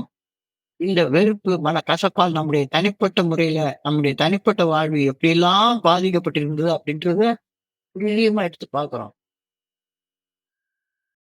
வெறுப்புனா என்ன? ரிசென்ட்மெண்ட்னா என்ன? மனக்கசப்பு, வெறுப்பு என்ற உணர்வு குறித்து சிந்திக்கின்றோம். நிகழும் நிகழ்வுகள் நம்மில் இயற்கையாக சில உணர்வுகளை உருவாக்குகின்றன. அந்த வலி ஏற்படுத்திய உணர்வுகளை மீண்டும் மீண்டும் உணர்ந்து பார்ப்பதால் உருவாகக்கூடிய விளைவுதான் வெறுப்பு மனக்கசப்பு என்பது புரிய வருகின்றது. Resentment is re-feeling the hurt. உனக்குள்ளார உணர்வுகள் உருவாகுவதை தடுக்கவே முடியாது. அதாச்சும் என்னை முட்டா பையன் அப்படின்னு சொல்லி கூப்பிட்டான்னா எனக்கு ஒரு கோபம் வர்றதை என்னால தடுக்க முடியாது. வரும், கோபம் வரத்தான் செய்யும். ஆனா முட்டா பையன்னு கூப்பிட்டதால உருவான அந்த கோபம் கொஞ்ச நேரத்துக்கு போகணும் இல்ல. என்னை எவன் முட்டா பையன் கூப்பிட்டானோ அவன் முகத்தை பாக்குற நேரத்துல எல்லாம் அவன் 10 வருஷத்துக்கு முன்னால முட்டா பையலன்னு கூப்பிட்ட ஞாபகம் வந்து வந்து வந்து வந்து என் பிளட் ப்ரெஷர் ஏறி ஏறி ஏறி ஏறி இருந்துட்டு இருந்ததுன்னா நான் என்ன பண்றது? நடந்ததெல்லாம் நினைப்பதுதான் துயரம் என்று ஞானிகளும் மேதைகளும் சொன்னாருங்க. நடந்ததே நினைச்சு நினைச்சு நினைச்சு நினைச்சு பார்த்துட்டு நேற்றுக்கு ஒரு நண்பர் வந்து சொன்னார் என்கிட்ட, பர்டிகுலர் டெலிகேட்டை நினைச்சா வந்து பர்டிகுலர் டெலிகேட்டை நினைச்சா அப்படியே பிளட் ப்ரெஷர் எல்லாம் ஏறுது சார். பொய் பொய்யா பேசலாம் சார் அப்படின்னு என்கிட்ட வந்து சொல்றாரு. இவன் கூட இருக்கவே கூடாது சார். தனியா போய் ஏதாச்சும் ஒரு இன்டர்வியூ குரூப் ஆரம்பிச்சிடணும் அப்படின்னு சொல்றேன்.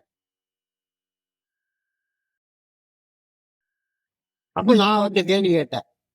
இன்னொருத்தருடைய செயல் உங்களுக்கு பிபி ஏத்தி விடுது அப்படின்னு சொன்னா, பிரச்சனை அவர்ட்ட இருக்கா, உங்ககிட்ட இருக்கா அப்படின்னு சொல்லி கேட்டேன். அவர் தப்பு செய்றாரு, ரைட் செய்றாரு அந்த விஷயம் இருக்கட்டும். இன்னொருத்தருடைய செயல் உன் உடம்புல பிளட் பிரஷர ஏத்தி விடுது அப்படின்னா, கோளாறு யார்ட்ட இருக்கு? அவன்ட்ட இருக்கா, உன்ட்ட இருக்கா? இதே மாரி தான். இதே மாரி தான்.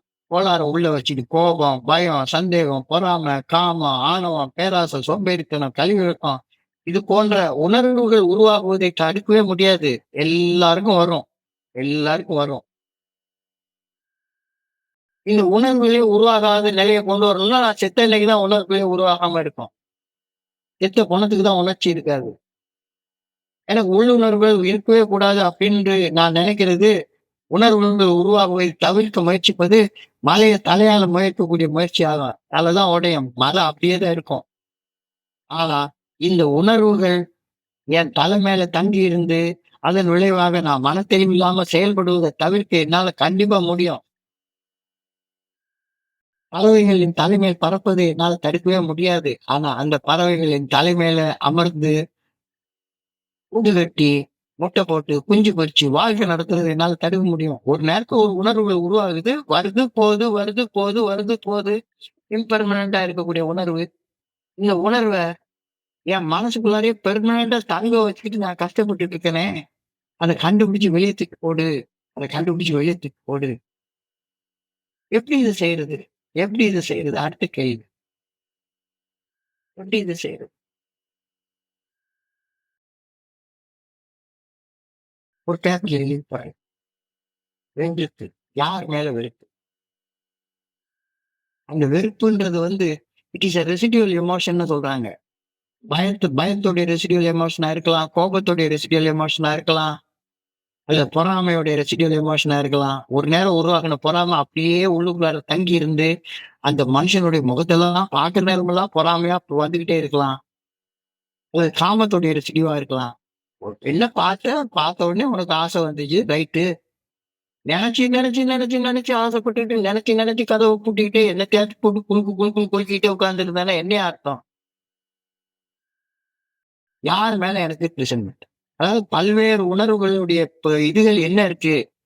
கோபமா? பயமா? பொறாமையா? சந்தேகமா? காமமா? பேராசையா? இதெல்லாம் எனக்குள்ளார எவ்வளவு தங்கியிருக்கு?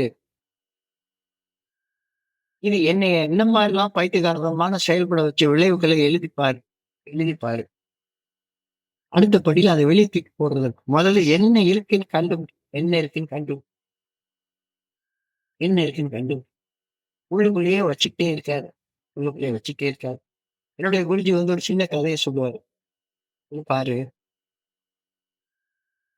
ஒரு மனுஷன் வேகாத வெயில்ல ரோட்ல நடந்து போயிட்டு இருக்கான். தலைக்கு மேல ஒரு 100 கிலோ வெயிட் இருக்கு. தூக்க முடியாம நடந்து போயிட்டு இருக்கான். அப்ப அந்த வழியாக வந்த ஒரு வண்டிக்காரர் வந்து, "எங்கப்பா போற?" "இன்ன இடத்துக்கு போறேன்." "நானும் அங்க தான் போறேன். வண்டியில ஏறிக்கோ" அப்படின்னு ஏத்திக்கிறாரு. வண்டியில ஏறி உட்கார்ந்துட்டு, தலை மேல இருந்த 100 கிலோ வெயிட்ட அப்படியே தலை மேலயே தூக்கி வச்சுக்கிட்டே உட்கார்ந்திருக்கான்.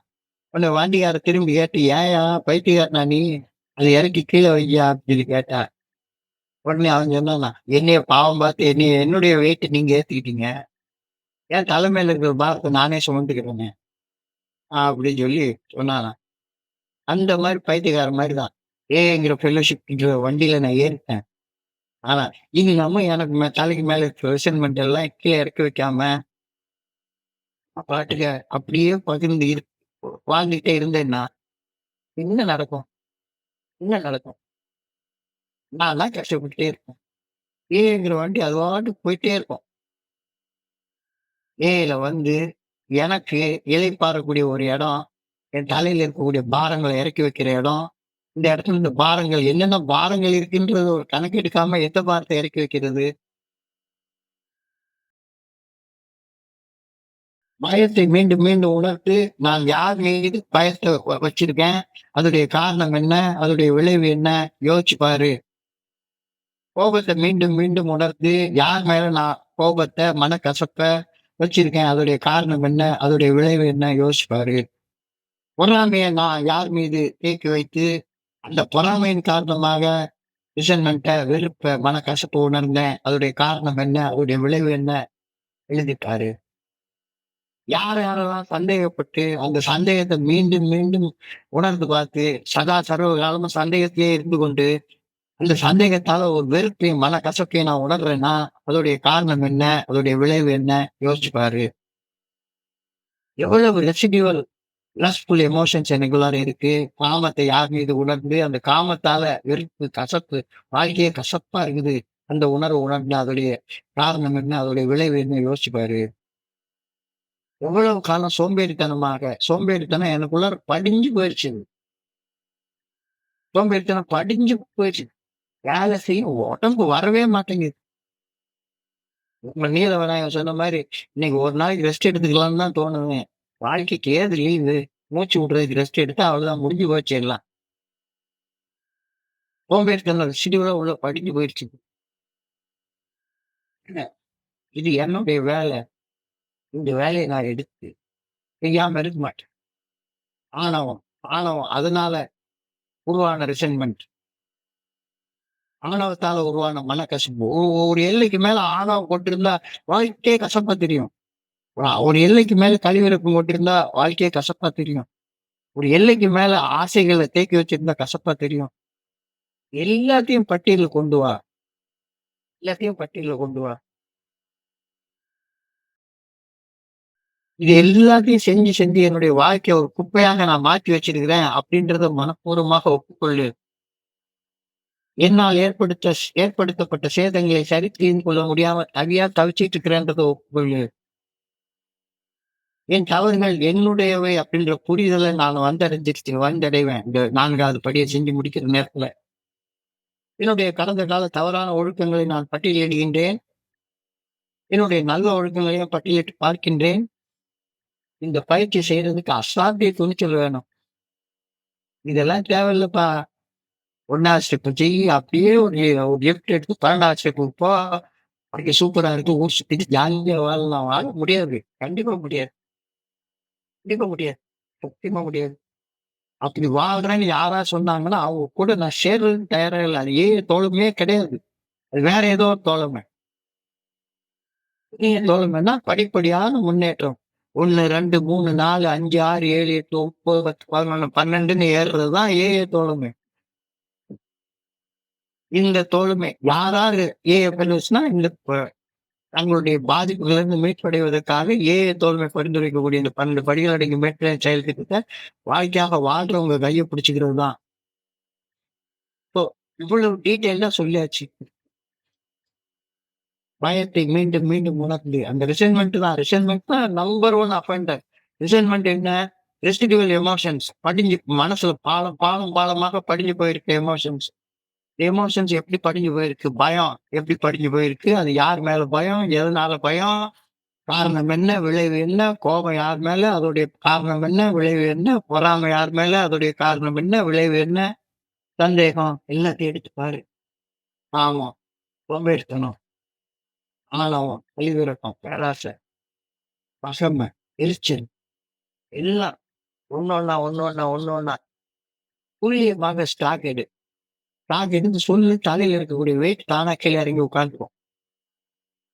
இதை செய்யணும் செய்யாதவங்க வைக்க சான்ஸே கிடையாது. ஆனா இதை நான் செய்யணும் செய்யணும் செய்யணும் செய்யணும்னு பேசிக்கிட்டே இருக்கேன் ஒழிஞ்சு செய்யவே இல்லை. ரொம்ப காலம் செய்யவே இல்லை. செய்யணும்னு பேசிக்கிட்டே இருக்கிறேன். ஆனா செய்ய ஆரம்பிக்கவே இல்லை.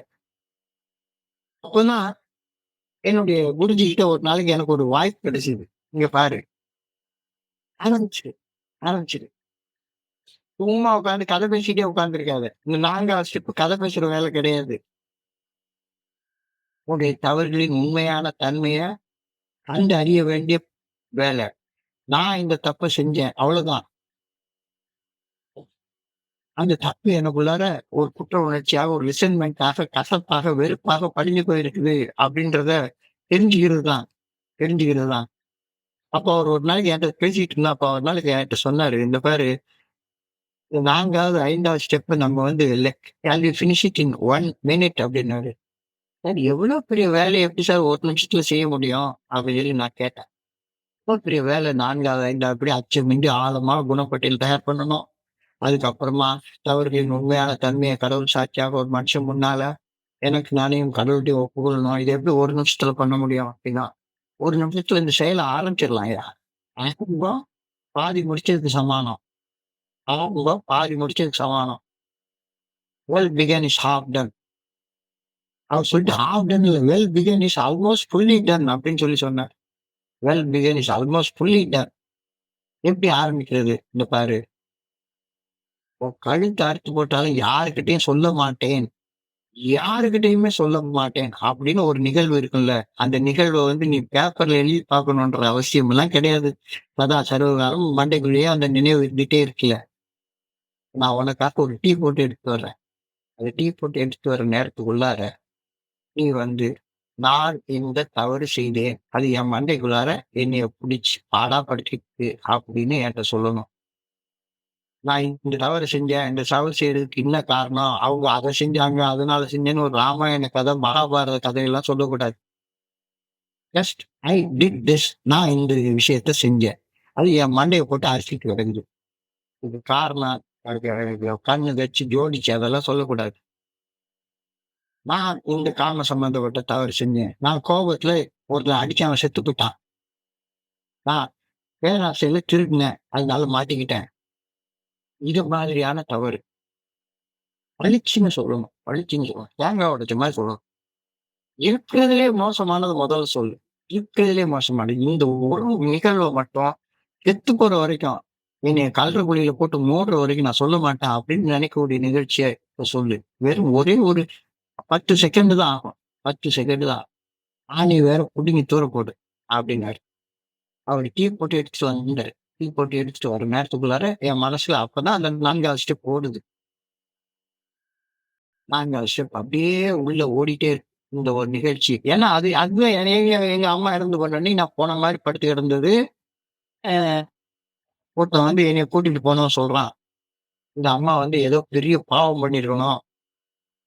பெத்து வச்சிருப்பாரு ஒரு பிள்ளைய. இப்படி பெத்து வச்சிருக்கு அப்படின்ற வார்த்தைகள் எல்லாம் என் மனசுக்குள்ளார அப்படியே குற்ற உணர்ச்சியா போட்டு இருக்குது. இது போக எந்த விஷயம் ஏகப்பட்ட விஷயங்கள் உள்ள இருக்கிற மாரி இருக்குது. ஆனா அவர் என்ன சொல்றாரு, எந்த ஒரு விஷயத்த கழுத்த அறுத்து போட்டாலும் யார்கிட்டயும் சொல்ல மாட்டேன்னு நினைக்கிறியோ, அத வெறுமனே 10 செகண்ட்ல சொல்லு. 10 செகண்ட்ல சொல்லு. இந்த 10 செகண்ட்ல சொன்னது ஆணி வேற புடுங்கி போட்ட மாரி என் மண்டையில இருக்கக்கூடிய 100 கிலோ வெயிட்டையும் கீழ இறக்கி வச்ச ஒரு ஃபீலிங்க குடுத்தது. அவர் வந்தாரு, டீ கொண்டாந்து குடுத்தாரு. சொல்லு. கதை சொல்லாத, கதை சொல்லாத. இந்த 4வது ஸ்டெப்லாம் உட்கார்ந்து பக்கம் பக்கமா எழுதுறதுன்னு நெனச்சிட்டு இருக்காங்க. தவறுகளின் உண்மையான தன்மையை ஒப்புக்கொள்வதற்கு, அந்த தவறுகளை இனம் கண்டு கொள்வது தானே 4வது வழிமுறை. அதையா எழுத போறோம் அதுல?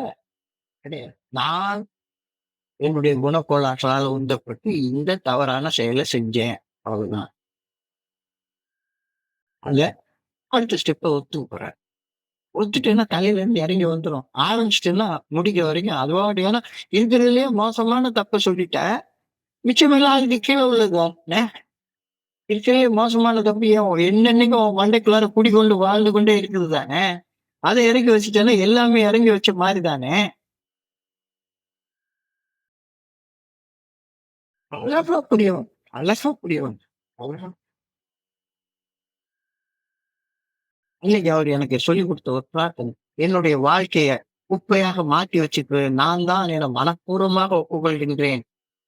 அன்பான இறைவா, என் வாழ்க்கைய ஒரு குப்பை மேடா மாற்றி வச்சிருக்கிறது நான் தான் என மனப்பூர்வமாக ஒப்புக்கொள்கின்றேன். என்னால் ஏற்படுத்தப்பட்ட சேதங்களை சரி செய்து கொள்ள முடியாம தவிச்சுக்கிட்டு கிடக்கிறேன். வேஷம் போட்டு போட்டு வாழ்ந்துட்டே இருக்கிறேன். எங்கடா பைக்கு கிடைக்கும்னு பார்த்துட்டு ஒரு வேஷம் போடலாம்னு தான் பார்த்துட்டே இருக்கிறேன். என் தவறுகள் என்னுடைய இந்த புரிதலை நான் வந்தடைந்து உள்ளேன். எப்ப இந்த 4வது படி பண்ற நேரத்துல. ஆமா. I own responsibility for committing this wrong thing. என்னுடைய கடந்த கால தவறான ஒழுக்கங்களை நான் பட்டியலிடுகின்றேன். நல்ல ஒழுக்கங்களையும் சிந்தித்து பார்க்கின்றேன். இந்த பயிற்சியை செய்து முடிக்க தேவையான துணிச்சல் எனக்கு தாங்க. எனக்கு தாங்க. எனக்கு அந்த துணிச்சல் வந்து என்னுடைய புரிஞ்சுக்கிட்டு பேசிட்டு இருக்க நேரத்துல எனக்கு கிடைச்சது. செஞ்சேன். அதுக்கப்புறமா எத்தனையோ நாட்கள் சின்ன சின்ன சின்ன தவறுகள் அது செய்ததெல்லாம் ரொம்ப நாள் ஆரம்பிக்கும். ரொம்ப நாள் போகும். ஆனா சின்ன சின்னதெல்லாம் சொல்லாத. அதெல்லாம் போக்குல தானா வெளிய வந்துரும். ஏன்னா, சின்ன சின்ன சின்ன விஷயங்கள் அன்றாடம் நடக்கக்கூடிய நிகழ்ச்சிகள் நீ சொல்லிட்டே இருக்க. ஏன் அன்றாடம் தப்பு செஞ்சுட்டே இருக்க. அது எல்லாம் சொல்லிட்டே இருக்கிறதே அனுமார் வால் மாரி நீண்டுகிட்டே போகுது. ஒண்ணுமே முடிய மாட்டேங்குது. ஒண்ணுமே முடிய மாட்டேங்குது. ஆணி வேற புடுங்கி தூர போடு. ஆணி வேற புடுங்கி தூர போடு. சல்லி வேறலாம் பிச்சுக்கிட்டு வந்துரும். அதுக்கப்புறம் அது மாரியான தவறுகள் செய்றதுலருந்து நீ விடுதலை அடைய ஆரம்பிச்சிருப்ப. இந்த கருத்து வந்து எல்லாருக்கும் வேரூன்றி போச்சுங்க. தெரிஞ்சு ஆழமாக நம்மை பற்றி ஒரு குணப்படி தயார் பண்ணணும் அப்படின்ற மிக அழகாக இந்த இடத்துல சொல்லப்படும்.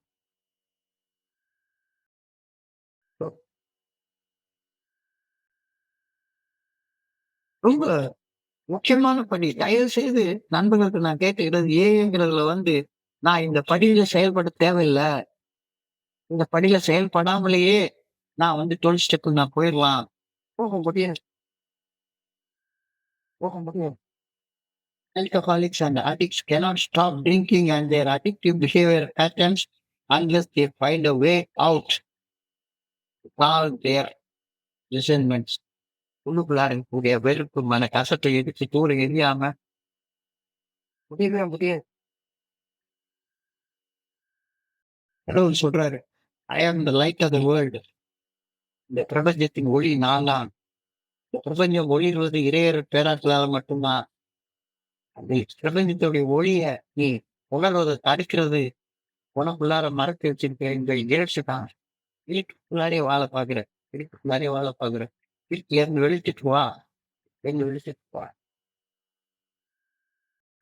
இயற்கையில வளரக்கூடிய அந்த மரம், செடி, கொடி எல்லாத்தையும் பாரு. சூரியன பார்த்துதான் அது இருக்கும் எல்லாமே. வெளிச்சத்த பார்த்து தான் இருக்கும். வீட்டுக்குள்ளார ஒண்ணுமே போகாது.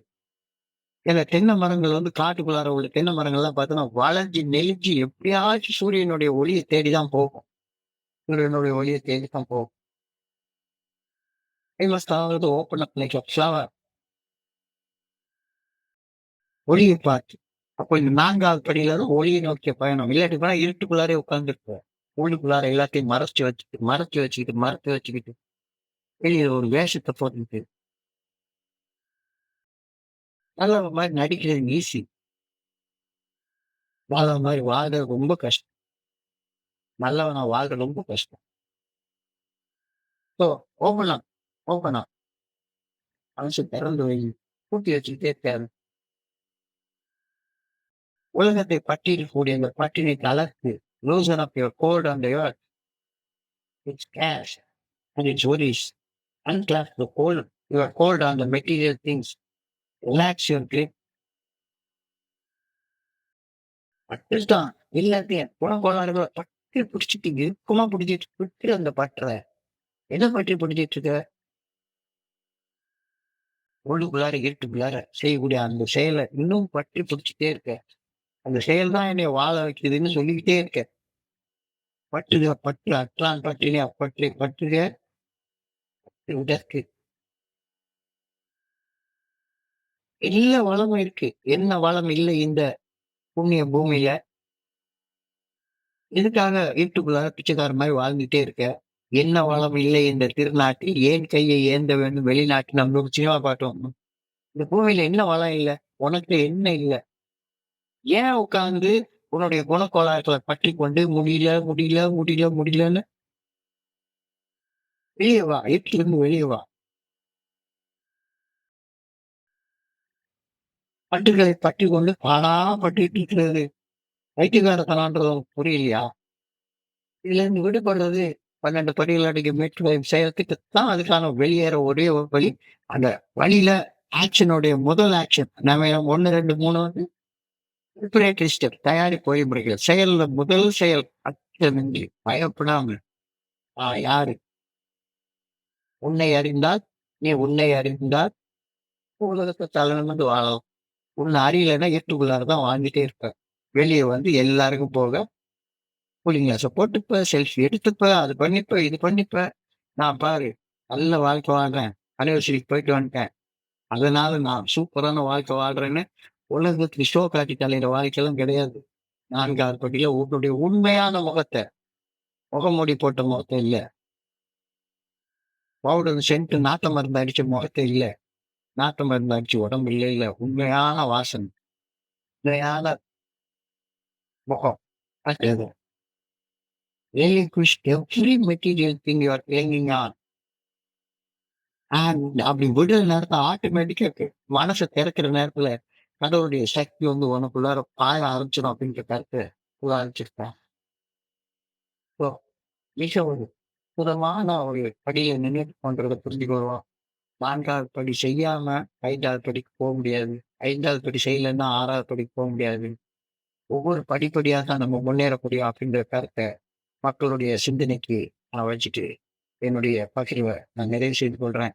எனக்கு ஒரு அழகான வாய்ப்பு கொடுத்து இந்த குழுவிற்கு அளவணங்கி பணிவோட நன்றி சொல்லிக்கிறேன். இந்த இரவு பொழுது நண்பர்களுக்கு இனிமையான இரவாக அமைய இறைவனை பணிவோடு வேண்டிக் கொள்கின்றேன். நன்றி, நன்றி, நன்றி, நன்றி, நன்றி, நன்றி. வாழ்க வையகம், வாழ்க வளம். Thank you very much. தேங்க்யூ.